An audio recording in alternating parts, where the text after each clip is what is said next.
लाडक्या बहिणींसाठी अतिशय आनंदाची बातमी, लॉटरी लागली। लाडक्या बहिणींना आज सरसकट वाटप 53 लाख लाडक्या बहिणींना वगळण्यात आलेलं आहे। आता तुम्ही बघू शकता मार्च महिन्याचे हप्ते आलेले आहेत, कमेंट्स आलेले आहेत। भरपूर लाडक्या बहिणींच्या मोबाईलवरती मेसेज सकाळपासून यायला सुरुवात। त्यामुळे कोणत्या लाडक्या बहिणी पात्र झालेल्या आहेत, कारण याच्यामध्ये जर आपण बघितलं तर 50 ते 60 लाख लाडक्या बहिणी अपात्र झालेल्या आहेत। त्यात तुमचं जर नाव नाही ना, हे स्वतः आदित्य तटकरे मॅडम यांनी सांगितलेलं आहे आपल्याला। व्हिडिओ संपूर्ण पहा, तुम्हाला संपूर्ण माहिती मिळणार आहे। पहा, मार्च महिन्याचा हप्ता आता सुरू झालेला आहे। बहिणींना लॉटरी लागलेली आहे, कारण फेब्रुवारी मार्च महिन्याचे दोन्ही हप्ते एकत्र मिळत आहेत। ज्यांना फेब्रुवारीचा हप्ता मिळाला नाही त्यांना फेब्रुवारी मार्च आणि गॅस सिलेंडर असे 3 हप्ते मिळत आहेत एकदमच, आणि सोबत साडीसुद्धा वाटप होणार आहे। त्यामुळं ज्या लाडक्या बहिणींना असं वाटत आहे की पैसे नाही आले तर त्यांना पैसे येणार आहेत, परंतु चिंतेची बातमी म्हणजे याच्यामध्ये 60 लाख लाडक्या बहिणी जवळपास त्यांना पैसे येणार नाहीत, परंतु ज्या बाकीच्या लाडक्या बहिणी आहेत त्यांना आजपासून वितरण होणार आहे। तर त्या कोणत्या लाडक्या बहिणी आहेत हे स्वतः आदित्य तटकरे मॅडम यांनी सांगितलेलं आहे। जर तुम्हाला वाटत असेल की मला पैसे येणार का नाही, तर हा व्हिडिओ संपूर्ण पहा, तुम्हाला सुद्धा कळणार आहे की तुम्हाला पैसे येणार आहे की नाही, मार्च महिन्याचा हप्ता येणार आहे की नाही। व्हिडिओ संपूर्ण पहा। मुख्यमंत्री माझी लाडकी बहीण ही योजना महायुतीच्या सरकारची अतिशय महत्त्वाकांक्षी अशी योजना आहे, आणि आज जवळपास 2,52,00,000पेक्षा अधिक महिलांना आम्ही दर महिन्याला हा लाभ त्या ठिकाणी पोहोचवत आहोत। खरं तर विरोधकांनी तर अशा पद्धतीच्या सुद्धा वावड्या उठवल्या होत्या, किंवा अशा पद्धतीचा सुद्धा अपप्रचार सुरू केला होता की निवडणुका झाल्यानंतर महायुतीचं सरकार आल्यानंतर महायुतीचं सरकार ही योजना बंद करेल, अशा पद्धतीचा अपप्रचार त्यांनी सुरू केला होता। खरं तर त्या अपप्रचाराला कुठेही बळी पडू नये असं आम्ही सर्व लाडक्या बहिणींना आवाहन करत होतो।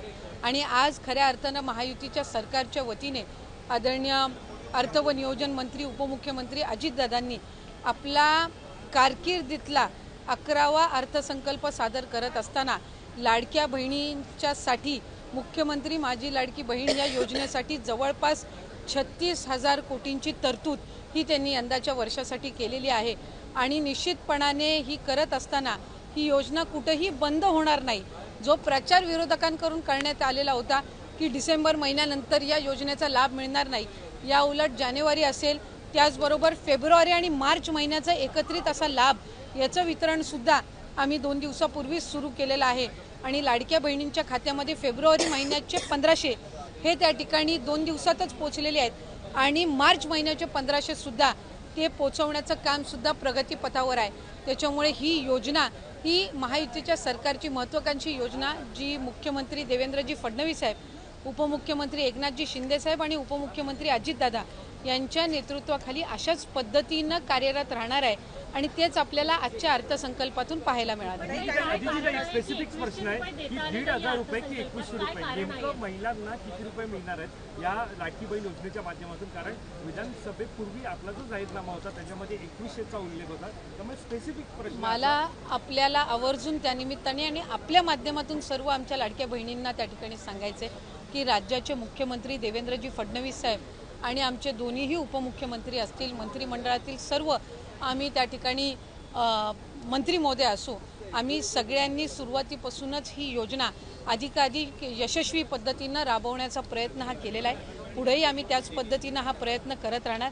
1500चा हप्ता हा महिलांच्या थेट खात्यामध्ये निवडणुकीच्या नंतर सुद्धा जवळपास 3 ते 4 हप्ते हे महिलांच्या खात्यामध्ये आज वितरित झालेले आहेत, आणि त्याची प्रक्रिया सुरू आहे। अशाच पद्धतीने ही योजना पुढेही सुरू राहणार आहे। 2100च्या बाबतीतली जी भूमिका आहे ती राज्याचे मुख्यमंत्री देवेंद्र फडणवीस साहेबांनी, अजितदादांनी, शिंदे साहेबांनी सुद्धा वेळोवेळी मांडलेली आहे। एखादी महत्त्वाकांक्षी योजना ज्या वेळेला आपण आणत असतो त्यावेळेला त्याचा योग्य तो निर्णय राज्याचे मुख्यमंत्री आणि महायुतीचं सरकार ज्या वेळेला घेईल त्यावेळेला विभागाच्या वतीने आम्ही ते निश्चितपणाने या ठिकाणी घोषित करू।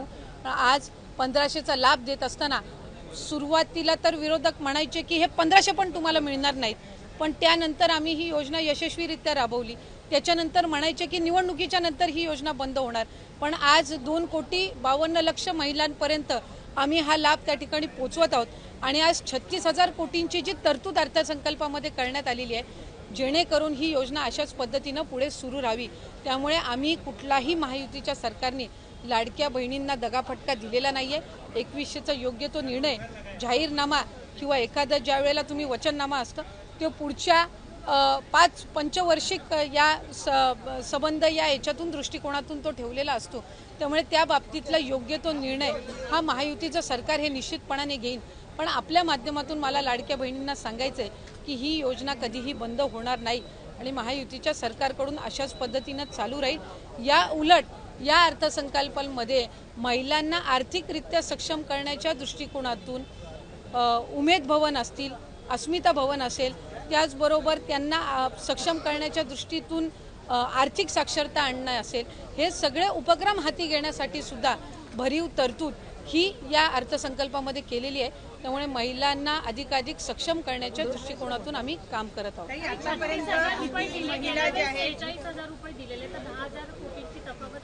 आपल्या माहितीसाठी मला सांगायचं आहे की मार्च महिन्यापर्यंतचा जो हप्ता आहे तो अर्थसंकल्पाच्या आधीच वितरित झालेला आहे आणि ही जी तरतूद आहे ही पुढच्या महिन्यांपर्यंत आहे।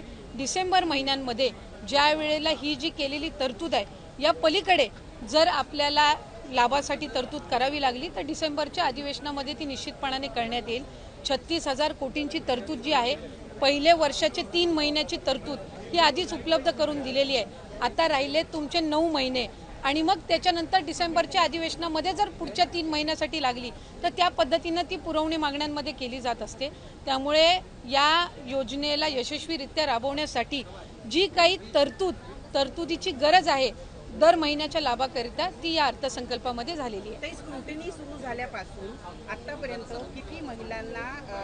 किती महिलांनी स्वतःहून सोडलेले आहेत किंवा किती महिलांना वगळण्यात आलेले आहे, त्याचबरोबर इतर ज्या योजना आहेत म्हणजे निराधार योजना असेल किंवा इतर योजना, या महिलांना या योजनेचा लाभ कशा पद्धतीने दिला जाणार? जे टोटल रजिस्ट्रेशन विभागाकडे झालेलं होतं ते साधारणपणे 2,63,00,000 असं होतं, पण हे जुलै ऑगस्ट महिन्यापासूनचं होतं आणि जुलै ऑगस्ट महिन्यापासूनच स्क्रुटिनीची जी प्रक्रिया आहे ती त्या ठिकाणी सुरू आहे आणि पात्र महिला ज्या आहेत, लाडक्या बहिणी ज्या आहेत, त्या साधारणपणे 2,52,00,000 2,53,00,000 इतके त्या ठिकाणी असतात। आधार सीडिंग ज्यांचे अकाउंट झालेले आहेत त्यांना दर महिन्याचा लाभ वितरित होत असतो। नमो शेतकरी योजनेचा जे लाभ घेतात त्यांना नमो शेतकरीचे 1000 आणि मग वरचे जे 500 आहेत ते त्या ठिकाणी लाडक्या बहिणीच्या या तरतुदीतून मिळत असतात। संजय गांधी निराधार योजनेच्या ज्या लाभार्थी आहेत त्यांना 1500चा लाभ हा संजय गांधी निराधार योजनेतूनच मिळत असतो। त्याच्यामुळे या योजनेतून मिळण्याचं त्याच्यामध्ये काही कारण नाही।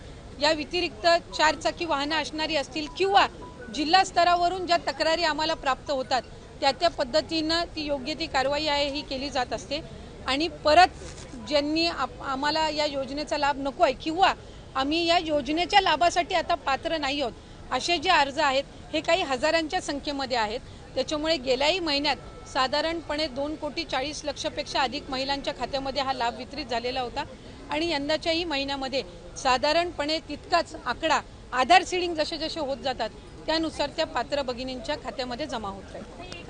एक आरोप विरोधकांकडून असंही केला गेला, विधान परिषदेत सुद्धा चर्चा झाली की निकष आधीच ठरलेले होते, मग अंमलबजावणी करताना कुठे गडबड झाली का किंवा सरकारी तिजोरीतला पैसा नियमबाह्य वापरण्यात आला का त्याच्यासाठी, जर इतक्या महिला आता अपात्र होत असतील? नाही, एक तर मला आपल्या माध्यमातून स्पष्ट करायचं आहे की स्क्रुटिनी ही आम्ही सुरुवातीपासूनच करत आलेलो आहोत, याच्यामध्ये काही वेगळं नाही आहे। इतर विभागांचा डेटा ॲक्सेस करण्याचा अधिकार हा कुठल्याही एका विभागाला नसतो।